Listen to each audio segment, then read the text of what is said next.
BBC News, hello, I'm Gareth Barlow. The head of Russia's Wagner mercenary group has raised the Russian flag over Bakhmut's city hall in eastern Ukraine. Yevgeny Prigozhin said Bakhmut was now Russian in a legal sense, but he said Ukrainian forces were still concentrated in western districts of the city. In a social media video, Mr. Prigozhin said he was displaying the flag as a tribute to a pro-war blogger killed in Sunday's bomb blast in St. Petersburg. It is the 2nd of April, 11 p.m. local time. The building behind me is the city administration.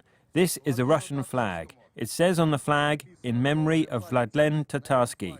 From a legal point of view, Bakhmut has been taken. It is ours. The enemy is concentrated in the western parts of Bakhmut.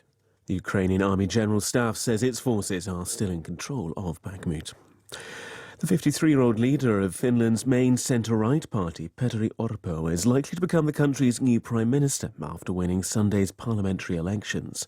The National Coalition Party won most seats. The far-right anti-immigration Finns party took second place. The BBC's online Europe editor, Paul Kirby, said that despite the successful efforts of the outgoing Prime Minister, Sanna Marin, to get Finland to join NATO, the war in Ukraine had not been the main election issue. Surprisingly, this has not been a factor in the election itself, but it has been running along in the background all the way through the campaign, because as the head of NATO said only a few days ago, we are days away from Finland joining NATO. And Sanna Marin has presided over this. She's won plaudits in Finland for steering Finland into NATO, but it is so popular in Finland, pretty much with every political party and with more than 80% of the population, that it was not a factor in the election itself. Montenegro's former economy minister, Jakov Milatovic, has declared victory in the Balkan country's presidential election runoff. It's a resounding rejection for his long-standing predecessor, Milo Djukanovic, who's led Montenegro for most of the past 30 years.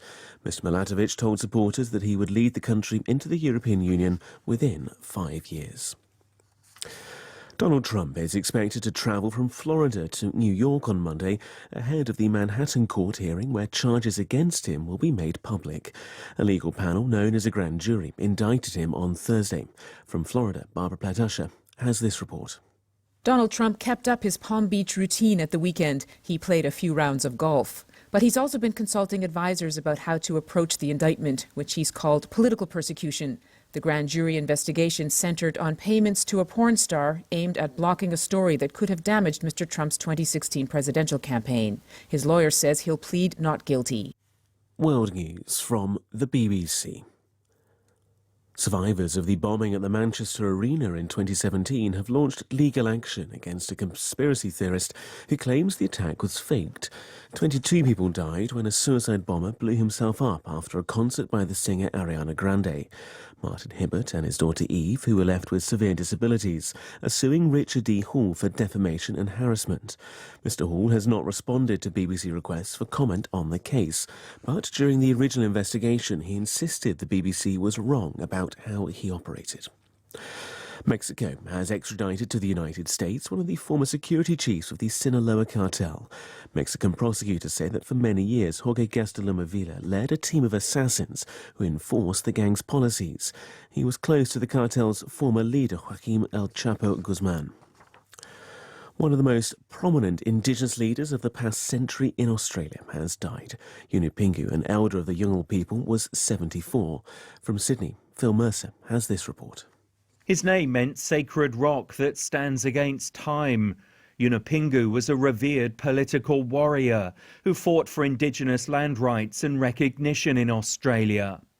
He challenged powerful mining companies, and prime ministers sought his advice. But as he aged, he became increasingly disillusioned. He often conceded that he'd seen little change for Aboriginal communities during his lifetime. But Yunupingu, one of Australia's most influential First Nations leaders, leaves a legacy of hope. 50 years ago today, the world's first mobile phone call was made from a street corner in New York. The American engineer Marty Cooper, who's now 94, used his phone to inform a rival at a different company that his invention was a success. The phone itself was the size of a large house brick. The battery took 10 hours to charge. BBC News.